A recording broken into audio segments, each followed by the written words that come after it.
Welcome back. This is Easier Ways and Under-Earning, as I have been calling it over the last few weeks. And just a reminder that all of the time that you are spending watching this conversation, having conversations with us, reading Randy's book, reading any of the Living Library materials, it's all creditable hours within the Living Library Time Bank. So please reach out to me and I'll be more than happy to help you log those hours. And I'm hoping to help train others to be able to log those hours as well. But we're on step 10 now, Randy. And I'm going to start off by reading step 10 from the Under Earners Anonymous page. And that reads as follows. Continue to take personal inventory, and when we were wrong, promptly admitted it. Then we'll go into your step 10 for the easier ways method. Yeah, so my version says we continue to look for misconceptions in our beliefs, forgave ourselves each time we found one, and took Mm, a day-by-day inventory listing our reactions to unforeseen situations. So this is very good. both of these are ongoing self-reflections and hopefully means to self-forgiveness. The purpose of this is not meant to be an exercise of condemnation. um, Again, there is a difference between being self-aware and self-conscious. Yes. Yes. I'd like to break that statement down now, your step 10 here. So what was the first part? Misconceptions. Can you read that first part? Yeah, let's open this up. Gosh, there we go. Mhm. Um, we continue to look for misconceptions in our beliefs. Great.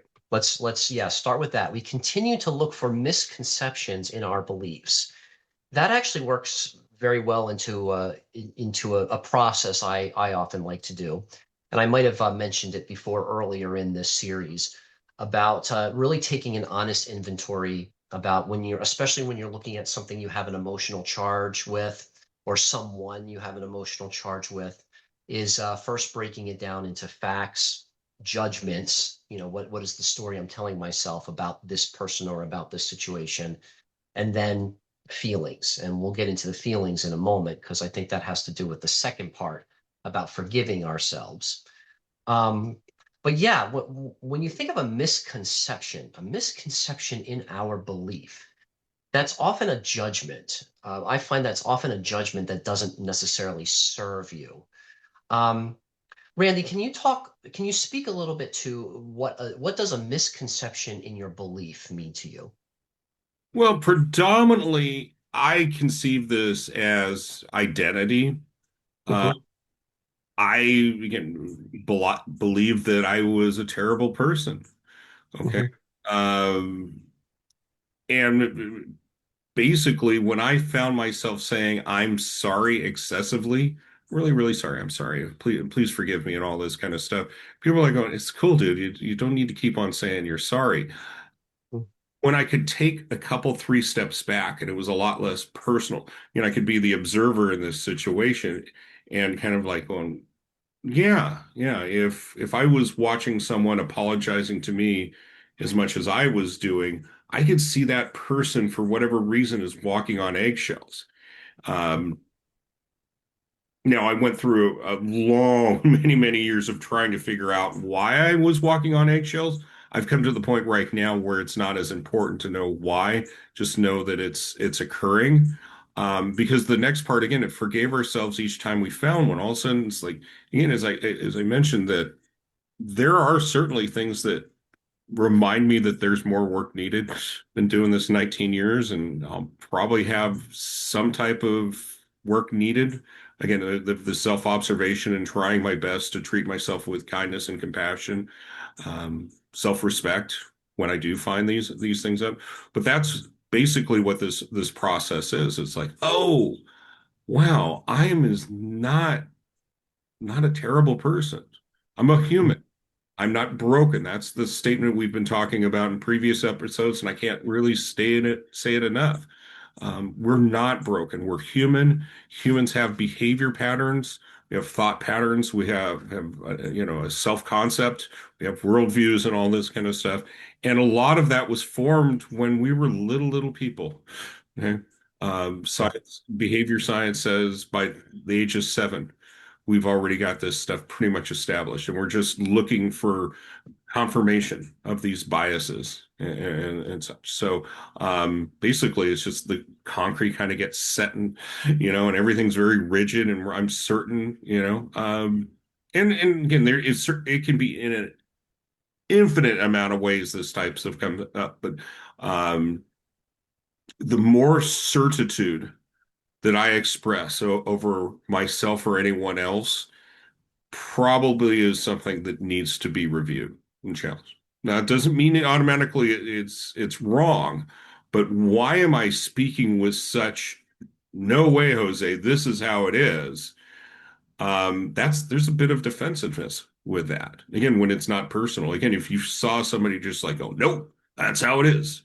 Don't no, you're a fool to think otherwise, kind of stuff. Where those that can walk through life with a little more ease could say something, well, I could be wrong. That humility. So, um, and as we talked about relationships earlier and stuff in setting boundaries, when I see people that speak that way about myself or about situations, I can understand that basically, yeah, this is a point that I don't know, they're possibly hyper vigilant about and stuff. They're protecting themselves probably unconsciously, but there's a nerve that's being hit again, whether it was for myself or someone else. And okay, I don't need to necessarily, again, discover for myself or in anyone else what's really going on under it. It's just noticing that, oh, yeah. So it's something that I misunderstood in the past is revealing a little more truth today. Yeah, and I think it's also having the relational capacity to be able to hold, different narratives as well as something that has a charge for you, um, where there may have been a misconception. Um, it helps to be able to consider different perspectives, like the fact, like again, coming back to the separating out the fact from the judgments. The fact is, I raised my voice. The judgment is, I acted inappropriately or I behaved inappropriately. That's a story. It's a story I'm telling myself. Some people would agree with that I may have acted inappropriately, and others would say, no, you're justified, for acting the way that you have done. So then we start to get into the stories, just like the story, we're broken or you are not broken. Um, so I would ask, the misconception, so what we're talking about is the misconception is that we are broken. So we're telling ourselves a news story, that we are not broken. Um, so what is the facts? So we get back to the fact, when there is a highly charged situation where your nervous system is all over the place and you're not quite sure what exactly happened. All you know is that you are having a strong feeling, a strong reaction. Being able to start to take inventory and take a self accountability requires to lean into that discomfort a little bit so that you can separate out the fact from the story. So I'll ask you at the moment, Randy, the misconception of being broken to changing to the new story that we're not broken. What has that process been like for you to be able to start to consistently tell yourself that new story or to make that new discernment? And I use the word discernment over judgment in this case. And yeah, the discernment has been key to this. So Mhm. basically, this began through parenting the inner child, of Mhm. trying to be in my inner dialogue, being the nurturing parent that I didn't have growing up. Uh, Mhm.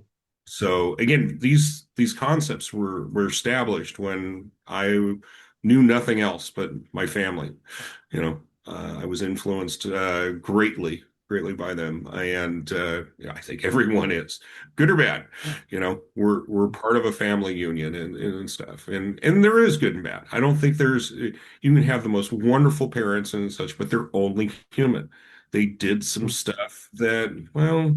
in retrospect, if you know better, you do better. A lot of parents, yeah, looking back, I probably would have done this differently and stuff. But there's no reason to beat yourself up because you've learned a lesson.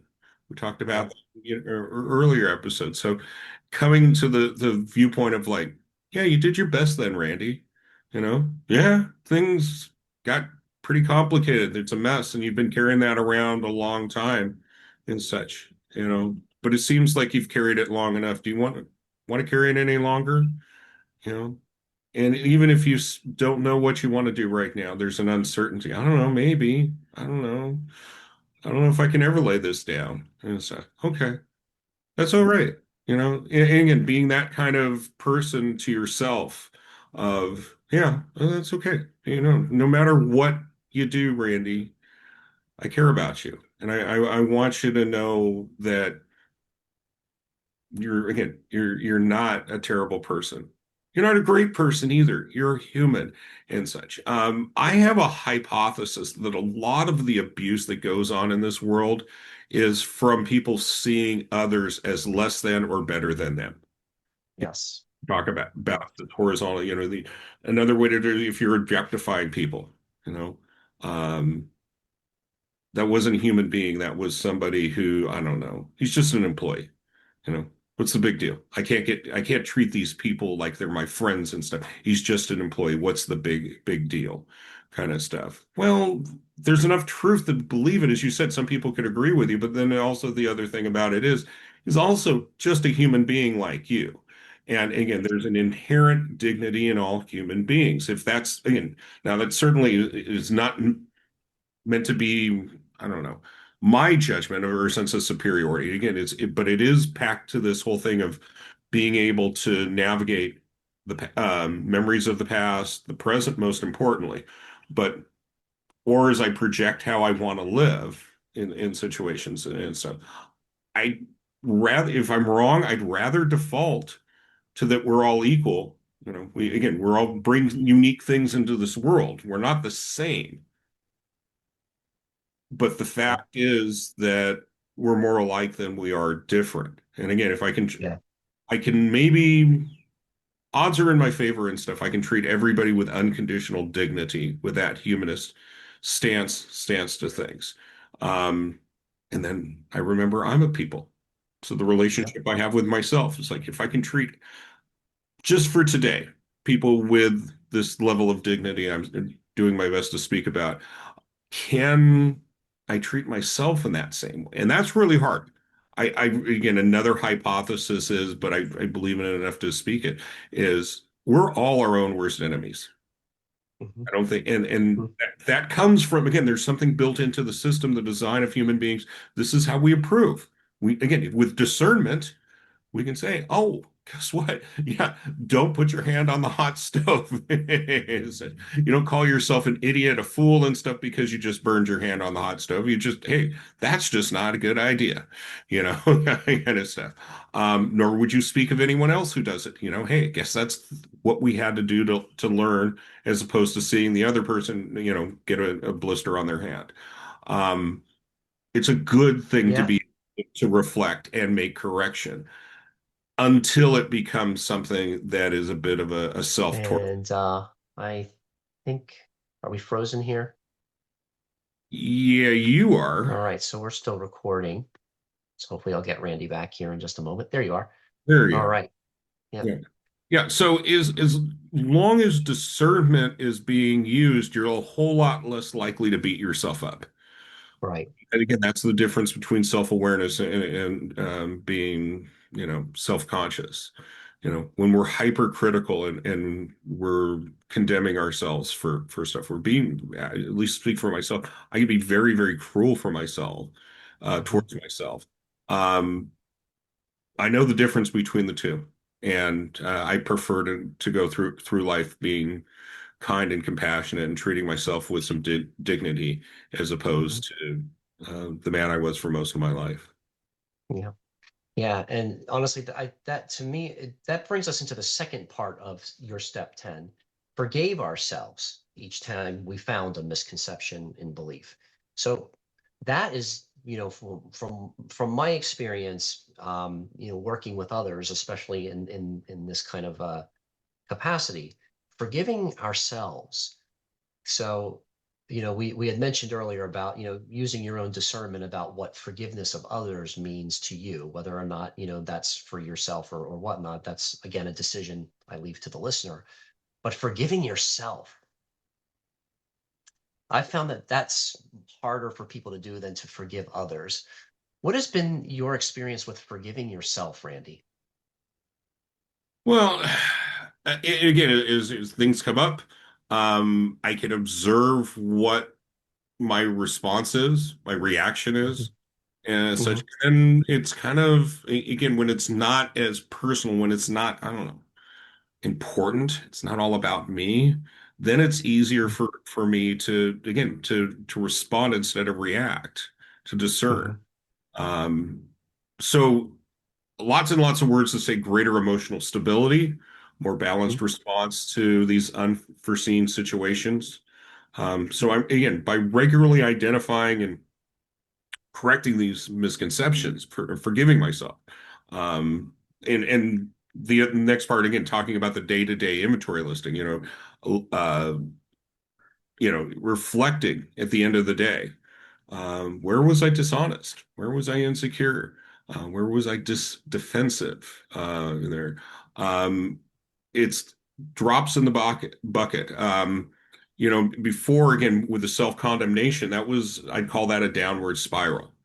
With this type of practice, a commitment to develop a deeper understanding of myself, to see my triggers and my patterns and stuff. That's been an upward spiral. It's led to being much more thoughtful and in control of my responses. As mentioned before, it's improved my self-compassion. There's a stronger sense of emotional well-being going on. And again, this is kind of stuff that we can talk about until the cows come home, but you got to personally experience it. When you get more comfortable being you, um, life is dramatically different. Yeah. Yeah. Yeah. What comes up for me, especially with the emotional content to forgiveness, is that first of all, uh, for those of you who are watching this, at least in my circle, will understand that there's this map of consciousness at work, where first of all, working through all the stuff, working through courage, working through trust, and then first of all, being willing to forgive. And that's kind of like first you have to have an openness, so a little bit of a vulnerability about yourself, and then forgiveness, on that map of consciousness is also kind of on par with the idea of acceptance, of being able to first accept what had happened, whether that's accepting the facts of it separate from your own story, so that you can be clear about your own part. That works into clarity. And then the next one up is love. How to practice self-love, self-appreciation, and being honest with yourself about that. So forgiveness really becomes difficult and problematic when there's not the element of trust. Meaning, if you don't trust yourself, or if you're not in a trusting relationship to even begin to practice trusting yourself, then the forgiveness piece starts to become more elusive. So the first thing I would like to propose to someone watching this is, first working into trust. What do you trust? Whether or not you trust another person or you trust yourself, what do you trust? And that might start to shed light on what your perceptions are, and whether or not they're a misconception or not. That's the personal, kind of like the personal inventory, and taking the day by day inventory of your reactions. um but what comes up for me now about the third part here, about taking the day-to-day inventory, listing the reactions to unforeseen situations, is that when I look at my judgments, when I look at the judgment of another person, bringing that back on myself and asking, is that really a projection? Like one of the things that I tend to judge I tend to judge influencers with is that they're not accessible. My judgment is that they don't have the relational capacity to bring in ideas and content that will help everybody. Now that's my judgment. So then I have to turn that around and take inventory of myself. Am I missing opportunities where I'm accessible? Am I really providing the relational capacity that I claim that I want from somebody else? So so yeah, so as I introduce this idea of fact, judgment, and feelings, being able to really be with your body as to what you are feeling when you're centered on that judgment or story. Is it in fact a projection? Is it in fact something that what you are putting on to someone else is really something for you to look at in yourself? So that's one example that I offered up, Randy. I mean, you've taken accountability for being a recovering know-it-all. Have you noticed like a charge or anything when you're observing someone else, being a know-it-all or being articulate with what they know? Um, does that feel true, or does that feel like something worth exploring when taking the day-to-day inventory? Yeah, absolutely. So there's a saying that I heard first in recovery. It probably originated outside of it. It is a way of phrasing up projection. It's called "spot it, you got it." Yeah, you spot it, you got it. Yep. My understanding, it comes from Jung's, is like what we hate in others, we hate in ourselves. Now, I've Yeah. brought that up with some people. It's like, well, I hate pedophiles and I'm not a pedophile and stuff. I would never ever, harm a child and stuff. Um, and I'm not a person psychologist, not a psychoanalyst and such, but it's not necessarily the action, it's the motivation and stuff. Yeah, but have you ever been a predator in your life? Have you ever preyed upon somebody who was weak to do that? Um, and even if you haven't done that, have you been preyed upon and such? So again, Mm, there's something within us in our subconscious that we're recognizing in another individual, and it's riling us up and stuff. Now, what's interesting about that, there's also what you call the golden parachute. And basically, it's also when we see in other things that when we're admiring in them, and there's something within us that is, again, has this characteristic to it. This came to my attention. It was the anniversary of 4 years of sobriety. Things were now finally starting to really come around, really turn around. And the man who had helped me through all this, Alan, we were going to a meeting and take the celebration. He was going to give me the medallion. Um, we're having a meal beforehand, and I was just going on and on about an individual at that meeting of how they've transformed from being someone who just did not want to be at the meeting. They were really, really negative and such. I mean, just like kind of, wow, man, you're going through hell.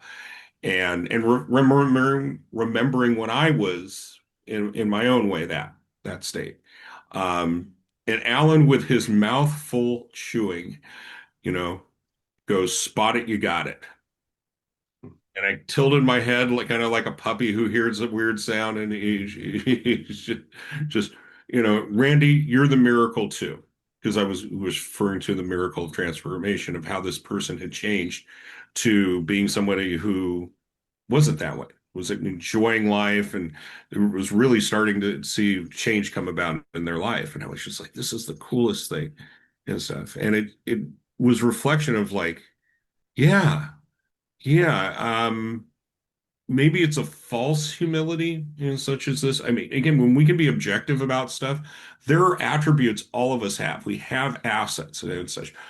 We have done things that other people can admire and appreciate and stuff. And I don't know about anybody else, but I can downplay it. It's like, it really wasn't that big of a deal and stuff. Well, it was to them. Okay. And to acknowledge that, okay, maybe I don't, this is another misconception. I don't necessarily see it the same way they do. Um, and I might just be um, downplaying it for a reason that's much, much deeper than that. I'm not worthy of being appreciated and admired and stuff, And again, that may or may not be wrong. Again, I could totally be wrong about this. And again, I'm referencing for myself, for an individual, this may not have any traction at all.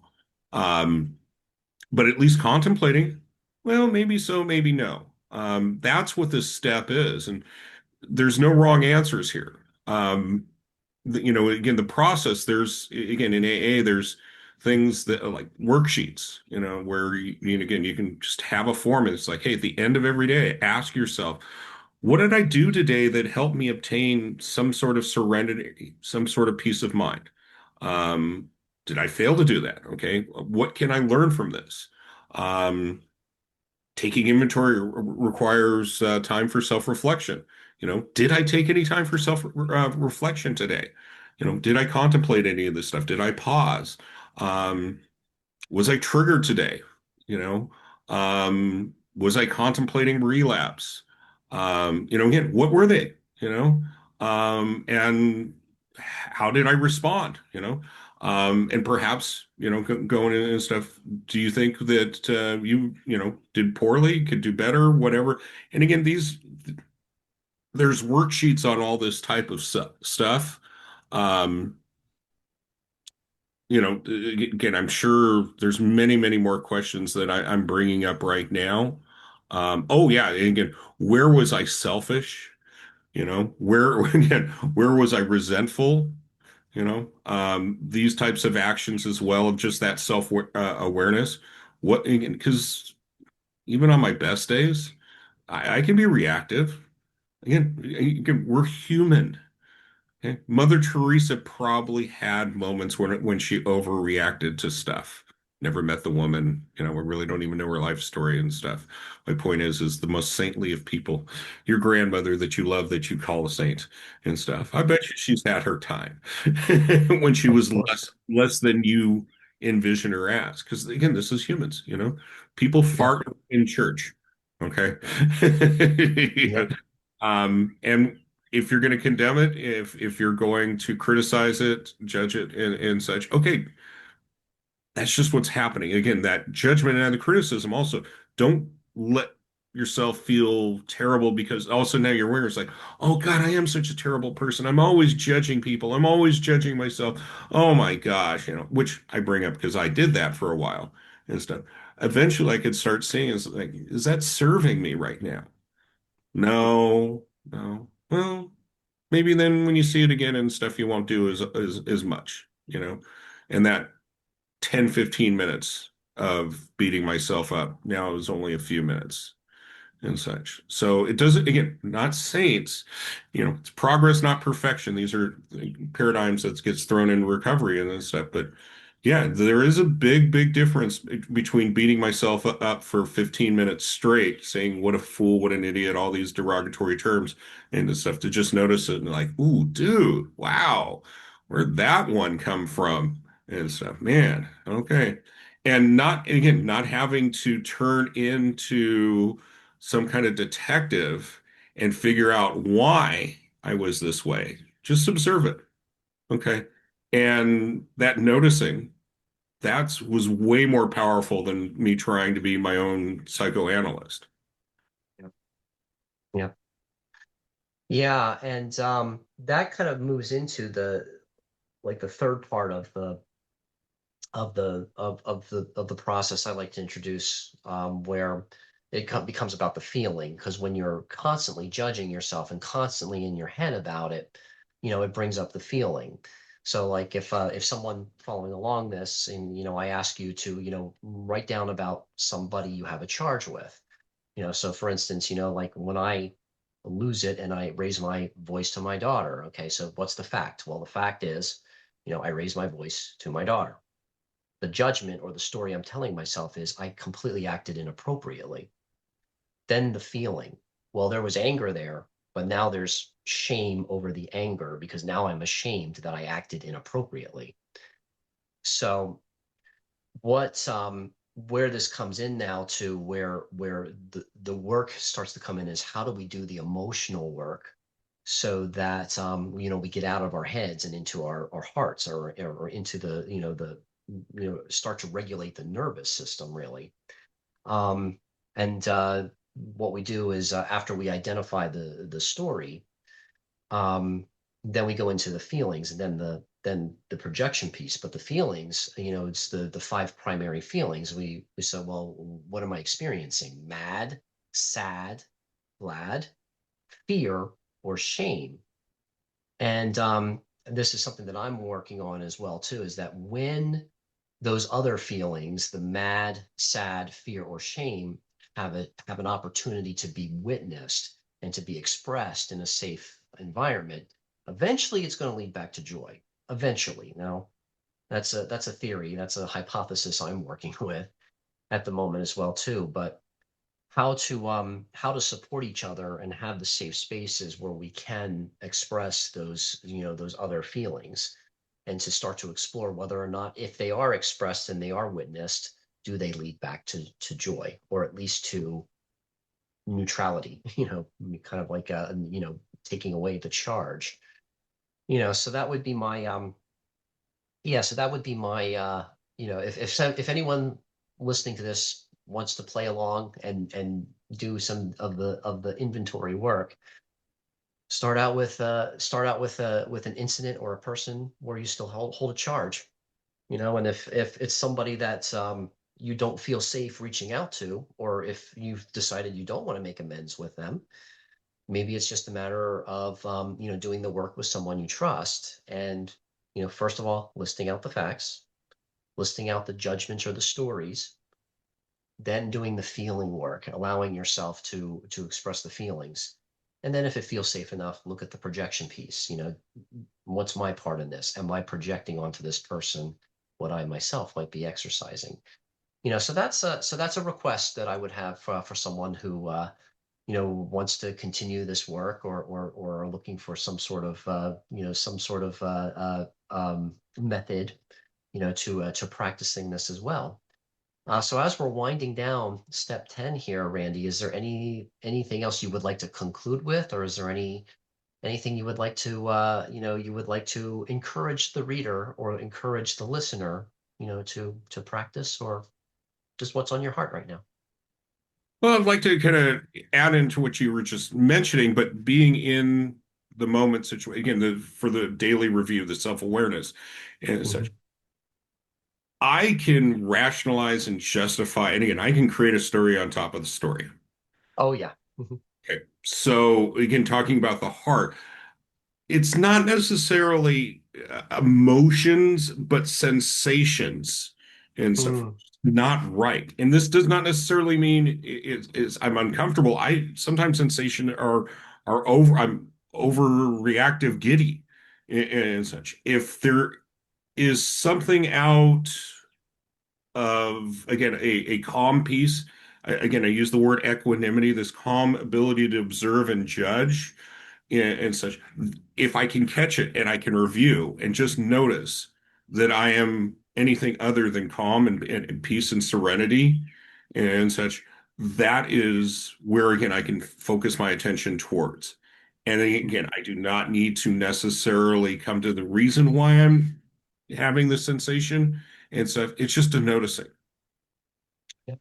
And again, realizing that the ultimate cause is because my thinking is unhealthy. Mhm. Healthy thinking, again, a discernment and such does not have these sensations. And again, to reiterate this thing, it's not emotions. Sensations could be, well, it's cold. I'll put a jacket on. It's hot. I'll take a jacket off. These shoes fit well. They're comfortable. Oh, they're tight shoes and such. Um, our bodies know intuitively when things are out of whack. and adjustments need to be made. So as I notice these things and just realize, oh, there's thinking going on. And again, all humans think, again, this is an absolute. Every human being it has thought forming their reality. Okay. What this is leading to is a higher consciousness level that you were speaking about earlier, Mike. That again, when I have a higher consciousness level, I can discern, I can again see this less personally than a lower consciousness that leans towards the fear and the self-defensive nature and stuff. Again, this absolute is like, no, this is how it is. You're wrong, I'm right kind of stuff. Well, again, as we evolve, we have this fluidity.